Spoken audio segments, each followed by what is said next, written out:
Assalamualaikum warahmatullahi wabarakatuh. Apa kabar anak salih-salihah?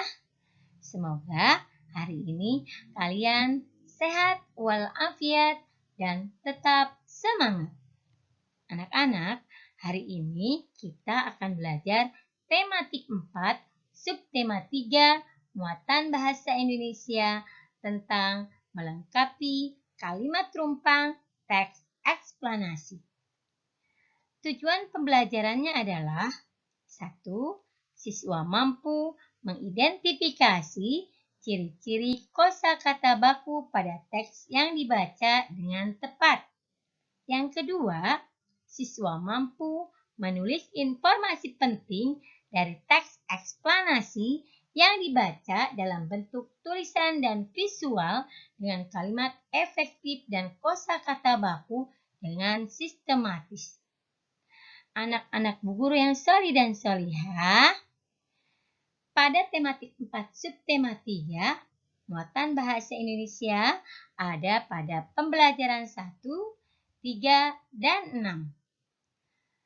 Pada kesempatan ini, Bu Guru akan langsung pada pembelajaran 3. Adapun untuk pembelajaran 1, itu sudah sering Ibu jelaskan. Jadi, kalian silahkan baca halaman 98, teks eksplanasi yang berjudul Indonesia luncurkan program Akademi Energi Surya pertama di Asia Tenggara. Setelah itu, seperti biasa, kalian tuliskan informasi penting dalam setiap paragraf dari teks tersebut pada diagram yang ada pada halaman 99. Paragraf pertama tentang topik masalah, paragraf kedua tentang deret penjelasnya, dan paragraf ketiga yaitu simpulan dan pesan atau pendapat pribadi penulis. Baik anak-anak, sekarang silahkan buka bukunya halaman 114. Di situ ada teks eksplanasi berjudul Teknologi Hijau di Era Globalisasi. Ayo, siapa yang mau membacakan teksnya? Oke, terima kasih. Baik, kalau begitu kita baca sama-sama saja di dalam hati ya. 1, 2, 3. Silahkan membaca teks berjudul Teknologi Hijau di Era Globalisasi.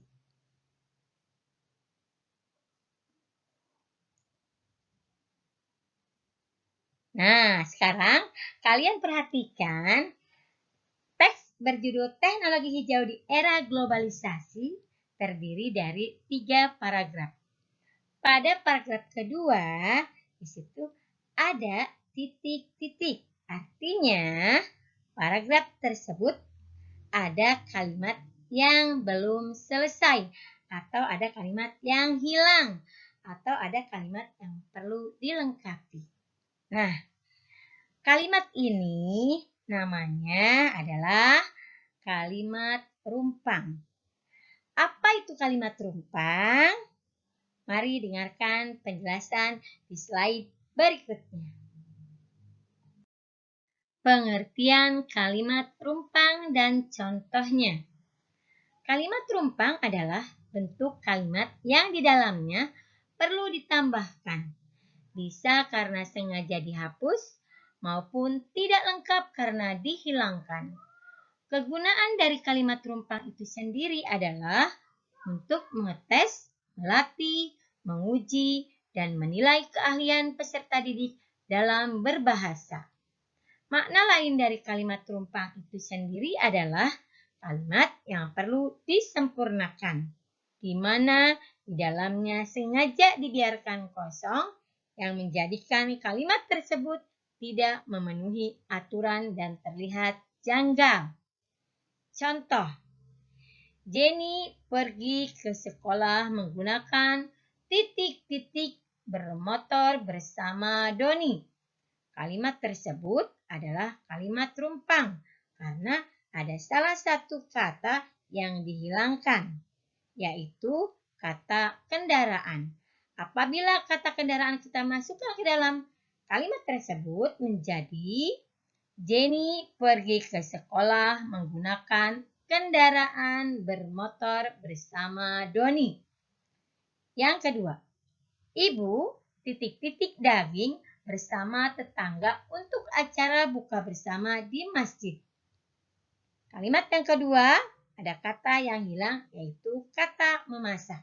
Kata memasak apabila kita masukkan ke dalam kalimat tersebut menjadi Ibu memasak daging bersama tetangga untuk acara buka bersama di masjid. Yang ketiga, Rio titik-titik perut sehingga dia tidak bisa berangkat sekolah hari ini. Kalimat tersebut ada kata yang dihilangkan, yaitu kata sakit.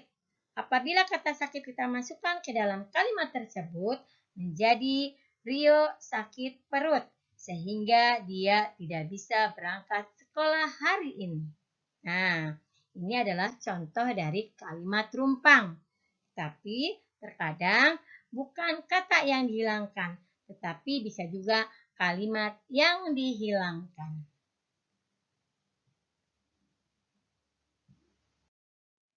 Langkah-langkah melengkapi teks eksplanasi. 1. Bacalah dengan cermat. 2.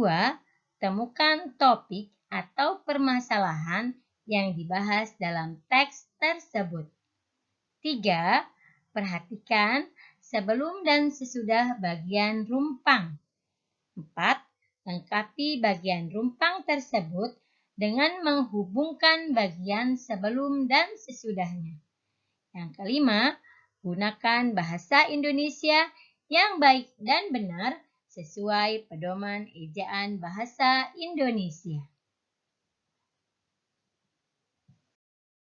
Anak-anak Bu Guru yang salih dan salihah, pada langkah-langkah melengkapi teks eksplanasi, yang kelima adalah gunakan bahasa Indonesia yang baik dan benar sesuai pedoman ejaan bahasa Indonesia.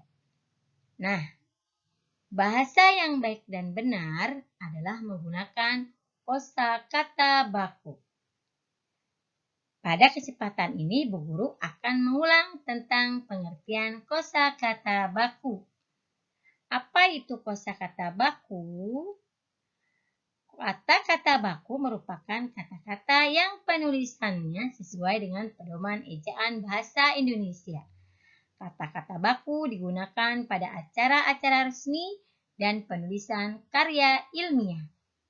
Ciri-ciri kata baku adalah tidak terpengaruh bahasa asing atau bahasa daerah, sebagaimana yang pernah dicontohkan oleh Ibu Guru pada pertemuan sebelumnya.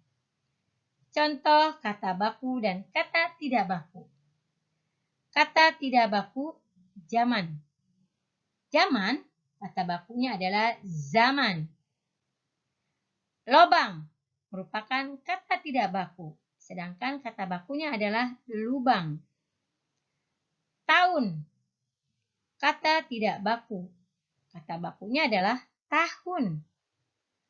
Kalau adalah termasuk kata tidak baku. Kata baku dari kalau adalah kalau. Enggak merupakan kata tidak baku. Kata baku dari kata enggak adalah tidak. Kata tidak baku sering kita gunakan dalam percakapan sehari-hari. Selanjutnya adalah penjelasan tentang kalimat efektif. Apa itu kalimat efektif?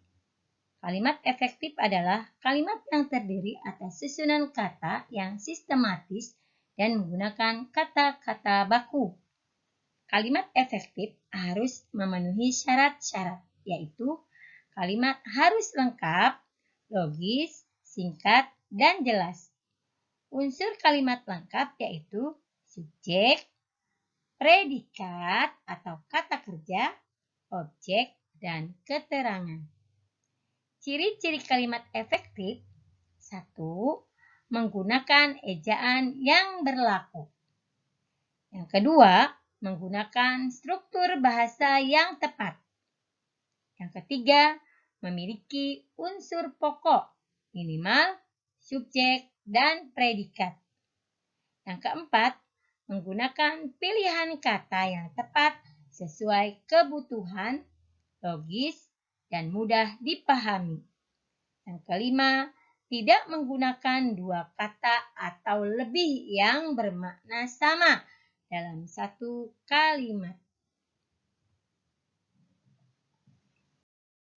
Nah, setelah kalian mendengarkan penjelasan tentang kalimat rumpang dan contohnya, kata baku, dan kalimat efektif, sekarang kalian lengkapi teks eksplanasi yang ada pada halaman 114 sehingga menjadi satu teks yang utuh.